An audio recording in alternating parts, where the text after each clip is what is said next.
세상에 지고 싶어 하는 사람은 없는 것 같습니다. 내는 지고는 못 산다, 이렇게 말하는 사람도 있을 정도입니다. 지는 게 이기는 거다, 이런 말이 있긴 합니다만 사람들의 일반적인 정서가 그런 것 같지는 않습니다. 지는 게 이기는 거다, 이 말은 언제 씁니까? 부부싸움 할 때 남자들한테 그거 이겨서 뭐해?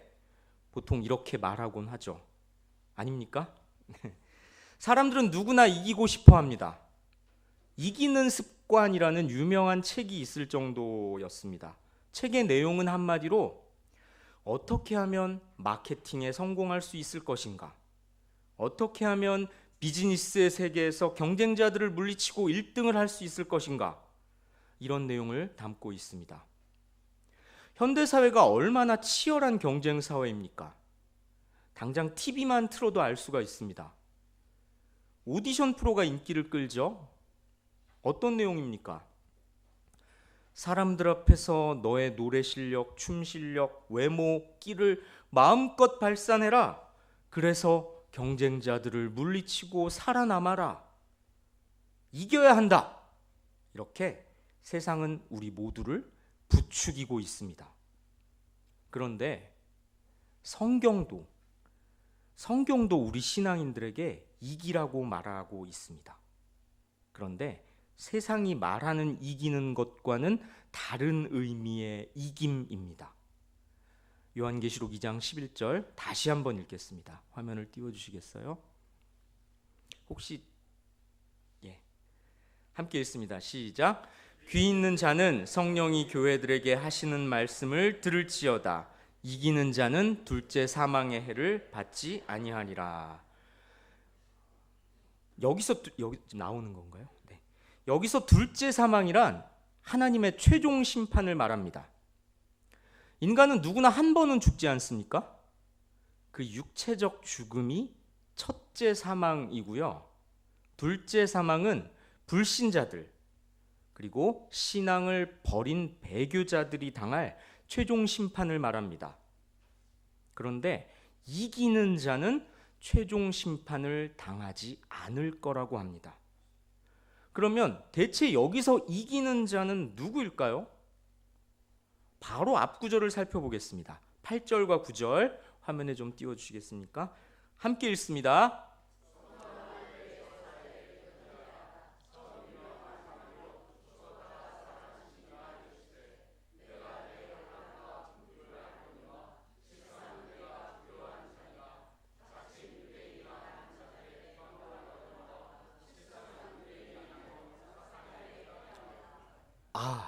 그러고 보니 이 말은 서머나 교회 하신 말씀이었네요.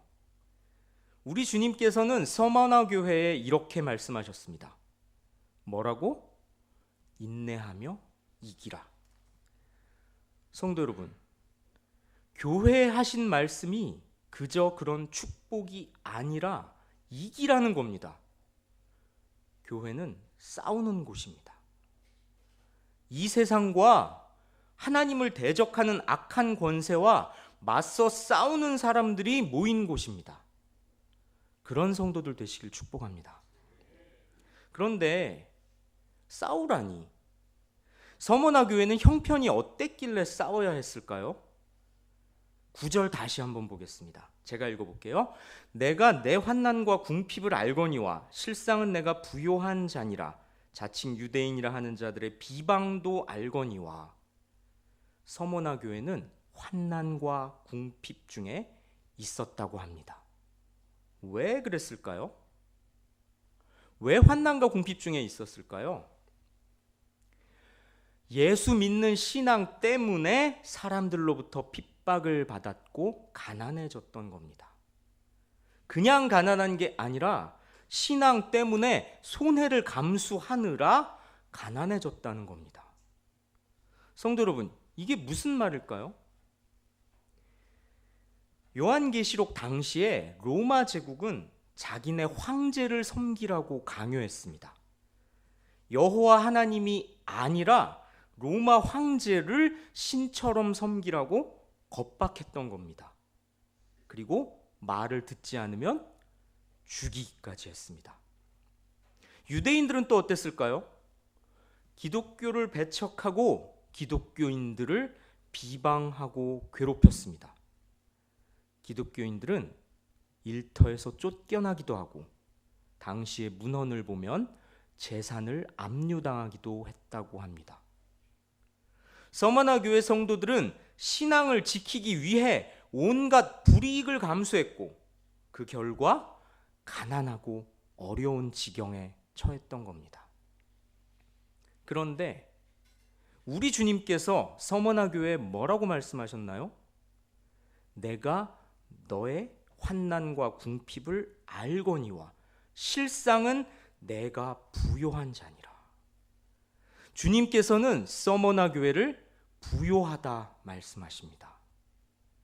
황제 숭배를 거부하고 유대인들이 회방을 하는 바람에 혹독한 환난과 궁핍을 겪고 있는데, 어렵게 살고 있는데 주님께서는 사실은 네가 진짜 부자야, 이렇게 말씀하십니다.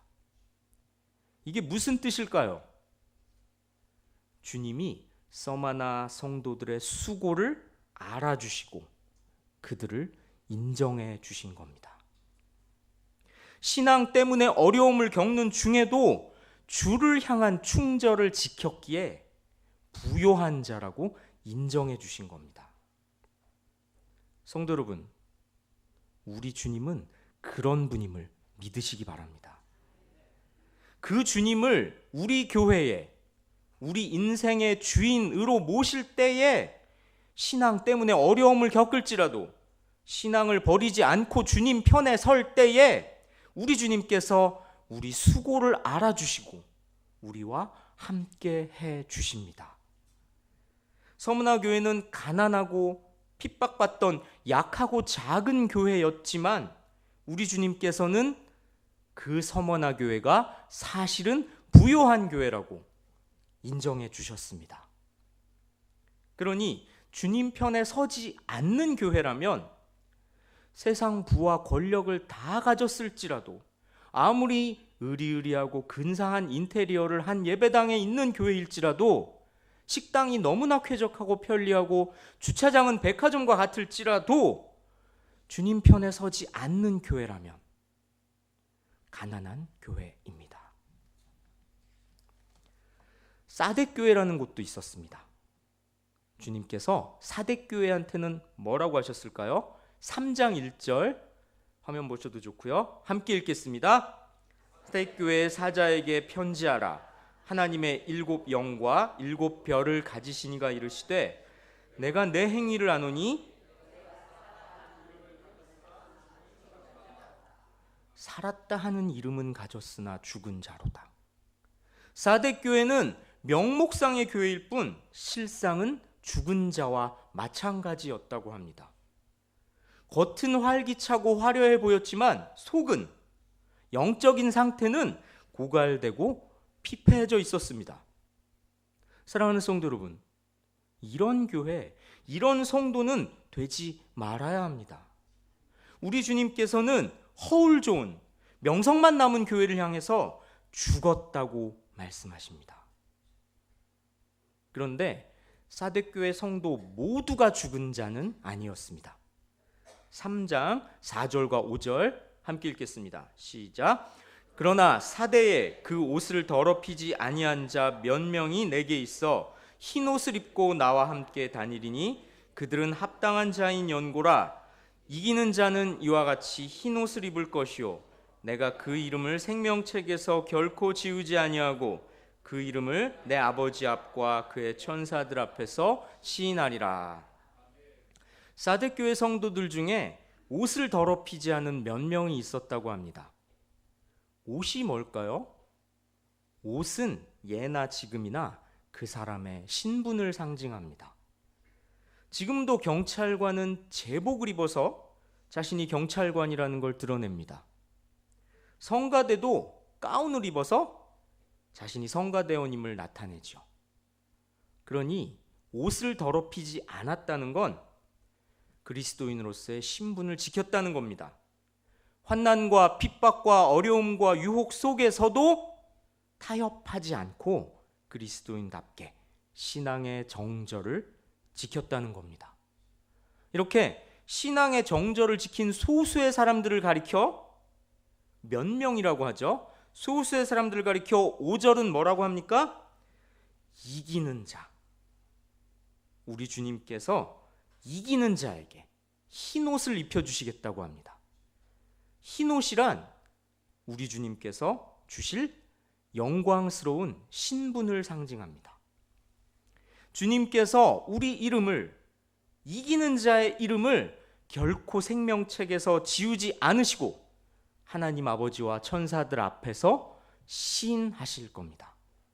성도 여러분, 이 진리를 믿으시고 굳세게 신앙을 지켜나가시는 이기는 성도 되시길 주님의 이름으로 축복합니다.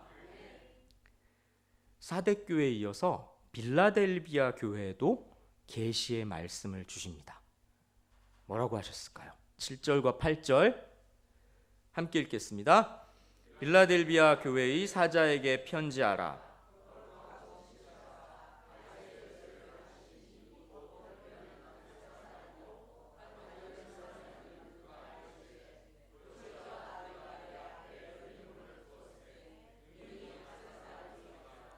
내가 내 행위를 아노니 내가 작은 능력을 가지고서도 내 말을 지키며 내 이름을 배반하지 아니하였도다. 빌라델비아 교회를 향해서 네 행위를 내가 안다, 이렇게 말씀하십니다. 그러면서 네가 능력은 작지만 내 말을 지키고 내 이름을 부인하지 않았다, 이렇게 칭찬하십니다. 그러고 보니 아까 사대교회를 향해서도 기억나십니까? 네 행위를 내가 안다, 이렇게 말씀하셨죠. 이 말씀은 우리 주님께서 진실을 다 아신다는 겁니다. 주님께서는 세간의 명성이 자자했던 사대교회는 죽은 교회라고 하시고 약하고 보잘것없는 빌라델비아 교회는 칭찬하십니다. 성도 여러분, 어떻습니까? 우리 주님께서는 겉모습에 감탄하는 사람들과는 다르게 평가하시죠. 그런데 저희 사역자들끼리도 이럴 때가 종종 있습니다. 동기들끼리 은근히 비교하는 거죠.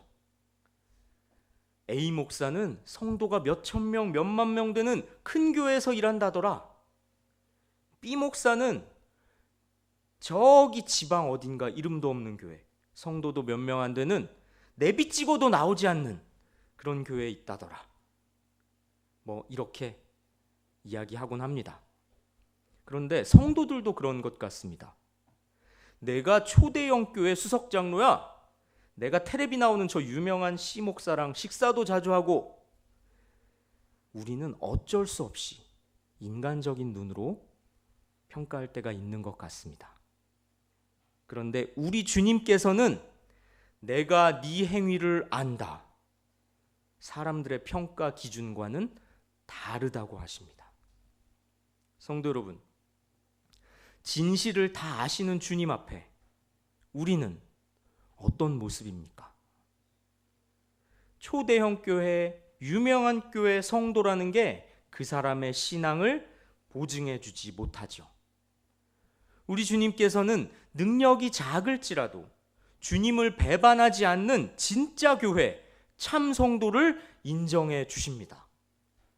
성도 여러분, 그런데 빌라델비아 교회는 왜 능력이 작았을까요? 여기서 작은 능력이란 세상적으로 볼 때 신분이나 지위가 보잘것없고 재산도 그리 많지 않았다는 뜻입니다. 그런데 당시 빌라델비아라는 도시는 아주 부자 동네였습니다. 그러면 그런 부자 동네에 있는 교회가 왜 부의 혜택을 누리지 못했을까요? 그 이유는 그들의 신앙의 정절 때문이었습니다. 당시 빌라델비아 사람들은 부를 누리고 살면서 자연스럽게 우상도 숭배했던 것으로 보입니다. 하지만 빌라델비아 성도들은 그들에게 동화되지 않고 그들과 함께 우상을 섬기지 않고 거룩하고 경건한 삶을 고집하면서 신앙의 정절을 지켰던 겁니다. 그렇기 때문에 자연스럽게 사람들로부터 배척당했고 그 사회 전체의 풍요에 참여하지 못했던 겁니다. 어떻습니까? 사대교회 성도들은 살았다는 이름은 가졌지만 사실은 죽은 자들이었습니다. 반면에 빌라델비아 성도들은 가난했지만 주님의 칭찬을 들었습니다. 성도 여러분, 어떤 교회, 어떤 성도들 되시겠습니까? 바울 사도는 이렇게 말합니다. 고린도 후서 말씀 화면 보시면서 함께 읽겠습니다. 무명한 자 같으나 유명한 자요, 죽은 자 같으나 보라 우리가 살아있고, 징계를 받는 자 같으나 죽임을 당하지 아니하고, 근심하는 자 같으나 항상 기뻐하고, 가난한 자 같으나 많은 사람을 부유하게 하고, 아무것도 없는 자 같으나 모든 것을 가진 자로다. 가난한 자 같으나 많은 사람을 부유하게 하고, 세상의 기준으로는 부족해 보여도 가난해 보여도 신앙의 지조를 지키고 살아간다면 그 사람의 모습을 통해 많은 사람들이 하나님을 보게 될 것이고, 그들도 하나님이 주시는 영적인 복을 풍성하게 누려서 부유하게 될 겁니다. 아무것도 없는 자 같으나 모든 것을 가진 자로다. 재산이 없고 찌질해 보여도, 다니는 직장도 별로 명함 내밀기 어려워 보여도 주님 편에 서서 주님을 소유하고 살아간다면 전부를 가진 자라고 성경은 우리에게 가르쳐주고 있습니다. 사랑하는 성도 여러분, 환난과 궁핍 속에서도 주님 편에 서는 우리 주님께서 인정해 주시는 진짜 부요한 성도 되시길 주님의 이름으로 축복합니다. 이제 맨 처음에 봤던 서머나 교회에 주신 말씀을 조금만 더 보겠습니다. 2장 10절과 11절 함께 읽겠습니다. 시작. 너는 장차 받을 고난을 두려워하지 말라. 볼지어다 마귀가 장차 너희 가운데에서 몇 사람을 옥에 던져 시험을 받게 하리니 너희가 10일 동안 환난을 받으리라. 내가 죽도록 충성하라. 그리하면 내가 생명의 관을 내게 주리라. 귀 있는 자는 성령이 교회들에게 하시는 말씀을 들을지어다. 이기는 자는 둘째 사망의 해를 받지 아니하리라. 서머나 교회는 장차 고난이 찾아올 거라고 합니다. 심지어 성도들 중 몇 명은 감옥에 가게 될 거라고 합니다. 이게 무슨 말입니까? 신앙 때문에 로마 당국에 체포돼서 옥고를 치르게 될 거라는 겁니다. 그런데 두려워하지 말고 끝까지 충성하라고 하십니다. 견디기 힘든 고통이지만 열흘 동안, 다시 말해 제한된 기간 동안이니까 인내하면서 죽도록 충성하라고 하십니다.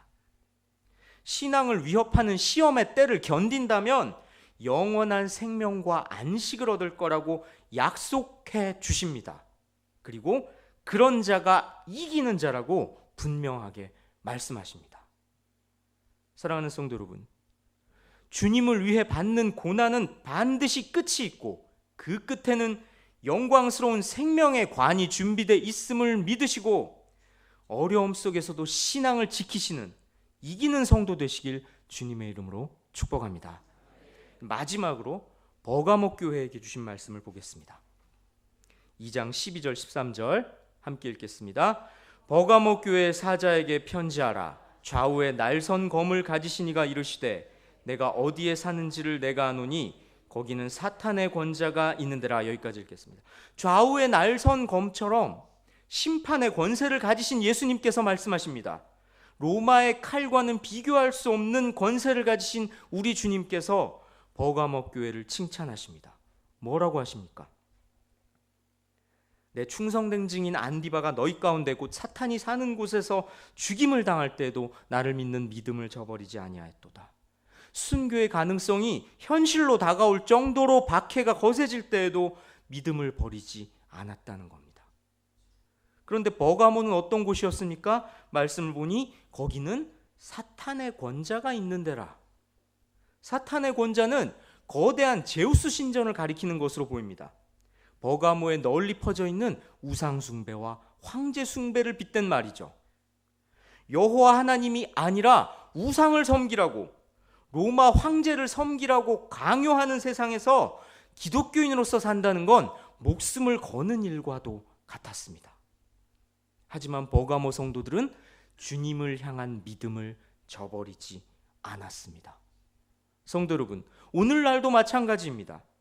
세상은 하나님이 아니라 재물을 섬기라고, 권력을 섬기라고, 강한 힘을 가지라고 우리를 몰아세웁니다. 그렇게 하지 않으면 마치 이 세상에서 낙오하는 것처럼, 죽게 될 것처럼 우리를 겁박합니다. 하지만 신앙을 지키며 맞서 싸우는 자에게 우리 주님께서는 약속해 주십니다. 뭐라고? 17절 함께 읽겠습니다. 시작. 귀 있는 자는 성령이 교회들에게 하시는 말씀을 들을지어다. 이기는 그에게는 내가 감추었던 만나를 주고 또 흰 돌을 줄 터인데 그 돌 위에 새 이름을 기록한 것이 있나니 받는 자밖에는 그 이름을 알 사람이 없느니라. 이기는 자에게 만나와 흰 돌을 주시겠다고 합니다. 만나가 뭡니까? 하나님께서 하늘에서 당신의 백성에게만 주시는 양식입니다. 그러니까 만나를 주신다는 건 너는 내가 먹여 살리는 내 백성이다, 이렇게 인정해 주신다는 뜻입니다. 너는 내 새끼 아니야, 너는 내 사람 아니야, 이 말이 우리 제일 서운하죠. 하나님께서 이기는 자는 당신의 백성으로 확실하게 여겨주신다는 겁니다. 흰 돌은 또 뭘까요? 당시에 티켓이라는 게 있었을 리가 없죠. 하얀 조약돌을 공적인 행사에 입장권으로 사용했던 겁니다. 그러니까 여기서 흰 돌이라는 건 하나님 나라에 들어갈 수 있는 신분증을 의미합니다. 이기는 자는 하나님 나라에 들어갈 수 있도록 입장권을, 초청장을 주시겠다는 겁니다. 이 얼마나 위로가 되고 힘이 되는 약속의 말씀입니까? 사랑하는 성도 여러분, 오늘 우리는 계시록이 말하는 이기는 자가 어떤 자인지 살펴봤습니다. 교회로 말하자면 이기는 교회겠지요. 말씀은 우리에게 뭐라고 가르쳐 줍니까? 이기는 교회는 견디는 교회이기도 합니다. 교회가 추구할 승리는 경쟁에서 이기고 남보다 높아지고 앞서는 것이 아닙니다. 교회의 싸움은 혈과 육이 아니라 이 세상의 정사와 권세를 대항하는 싸움입니다. 믿음을 버리도록, 신앙의 정절을 버리도록, 악한 세상이 제공하는 달콤한 열매에 순응하도록 핍박하고 유혹하는 세상의 공격을 인내하면서 맞서는 겁니다. 우리 주님께서 고난받는 교회와 성도를 위로하고 격려하기 위해 주신 계시록의 말씀을 삶의 동력으로 삼으셔서 고난 가운데서도 불의에 굴하지 말고 이기는 자, 이기는 교회로 살아가시길, 그리하여 마침내 주의 영광에 참여하는 복을 누리시기를 주님의 이름으로 축복하고 권면합니다. 기도하시겠습니다.